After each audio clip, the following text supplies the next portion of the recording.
नमस्कार, मैं धीरज कुमार सिंह, विक्रमपट्टनम। आज हम वर्ग 7 का पहला चैप्टर लेके आए हैं, लोकतंत्र में समानता। यहाँ पर हम दिखा रहे हैं लोकतंत्र में समानता। अब शुरुआत हम करते हैं कि लोकतंत्र में समानता का मतलब क्या होता है, लोकतंत्र किसे कहते हैं, समानता किसे कहते हैं। शुरुआत हम यहीं से करते हैं कि क्योंकि ये चैप्टर का मूल जो है लोकतंत्र और समानता और लोकतंत्र में समानता। तो ये लोकतंत्र का मतलब क्या होता है, लोकतंत्र किसे कहते हैं, लोकतंत्र में क्या होता है।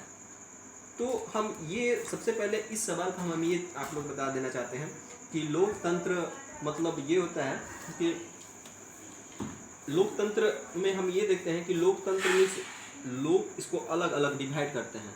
यहाँ पे एक दिखाते हैं कि लोक और इसको तंत्र, दो भागों में यहाँ पे बांटते हैं, लोक और तंत्र। लोक मीन्स लोक और तंत्र मीन्स शासन।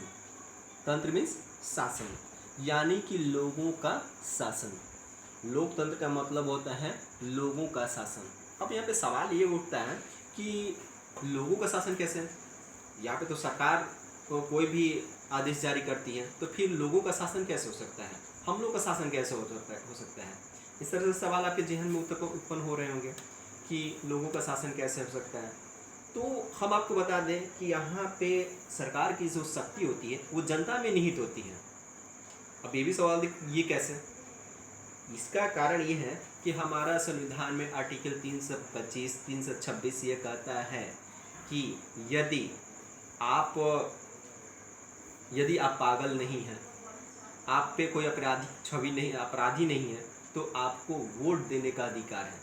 हमारे देश में 18 वर्ष के ऊपर के जितने भी व्यक्ति हैं, वो चाहे किसी भी कास्ट के हो, किसी भी धर्म के हो, किसी भी समुदाय के हो, सबको वोट देने का अधिकार है। सबको वोट देने का अधिकार है। तो ये हमारा लोकतंत्र का सबसे बड़ा चीज़ यही है कि हमारे सभी को वोट देने का अधिकार है, मत देने का अपना अधिकार है।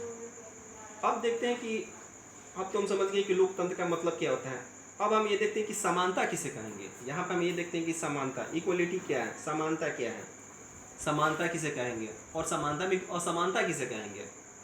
तो हमारा फंडामेंटल राइट है, आर्टिकल 14 जो अनुच्छेद 14 कहता है कि विधि के समक्ष सभी समान हैं। विधि के समक्ष सभी समान हैं। हमारा संविधान कहता है कि सभी लोग समान हैं।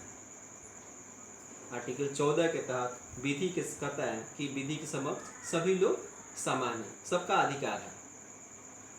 तो यहाँ पे ये इक्वलिटी दिखाता है हमारा। दूसरा चीज़, अब हमारे बुक में ही यहाँ पे एक और चीज़ आपको दिखा देते हैं कि हमारे बुक में समानता की यहाँ पे ये भी दिखा दे रहे हैं कि ये जो आप तस्वीर देख रहे हैं, इसमें सभी लोग, कोई पुरुष है, महिला है, बुजुर्ग हैं, सभी लोग, ये एक सामान है। ये तस्वीर बताती है, बयां करती है, तस्वीर बयां करती है कि सभी समानता के यहाँ पे ये लोग वोटर कार्ड बनवाने गए हैं और सभी लोग लाइन में खड़े हुए हैं।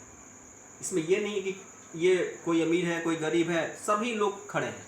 ठीक, समानता का सबसे बड़ा प्रत्यक्ष यहाँ पे इस बुक में सबसे ऊपर का जो तस्वीर दिखाया गया, यही सबसे बड़ा चीज़ है कि यहाँ पे सभी लोग समान दिख रहे हैं। इस तस्वीर को आप अच्छे से देखेंगे तो।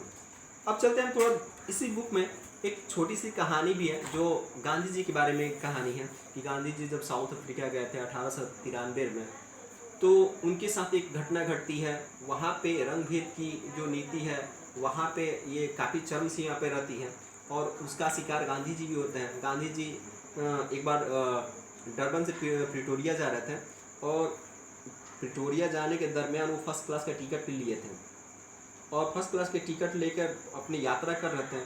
उनको बीच रास्ते में उनको धक्का देकर और ट्रेन से उनको फेंकने की कोशिश की गई, उनको गिराने की कोशिश की गई, क्योंकि उस समय जो अफ्रीका में फर्स्ट क्लास में सिर्फ गोरे लोग ही जाते थे, उसी में गोरे लोग ही उसमें यात्रा करते थे।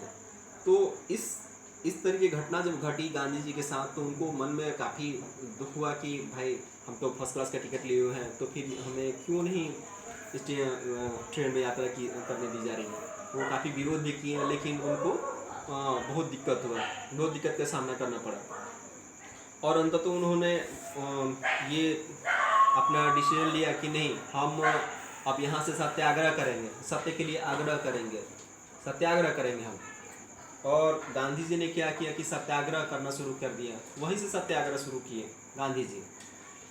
नॉर्मल सी बात है कि आपके साथ भी बहुत सारी ऐसी घटनाएं घटती हैं जिसमें असमानता झलकता है, असमानता दिखता है, लेकिन इसके बावजूद भी हमारे यहाँ समानता का बहुत सारे हम लोग अपने विद्यालय में ही देखते हैं। जैसे हम विद्यालय स्तर पर हम देखें तो जो हम लोग मिड डे मील चलाते हैं तो हमारे जितने भी बच्चे होते हैं उसमें सभी, कोई अमीर गरीब सभी वर्ग के लोग रहते हैं और एक साथ मिलकर हम लोग भोजन करते हैं। यहाँ तक कि हम लोग पढ़ाते भी हैं सब, तो सभी बच्चों को एक साथ पढ़ाते हैं। ऐसा नहीं कि कोई अमीर है तो उसको अलग पढ़ाते हैं, गरीब है तो अलग पढ़ाएं, ऐसा कुछ नहीं होता है। सबको एक साथ हम लोग पढ़ाते हैं, सबके लिए एक समान रहता है सबका।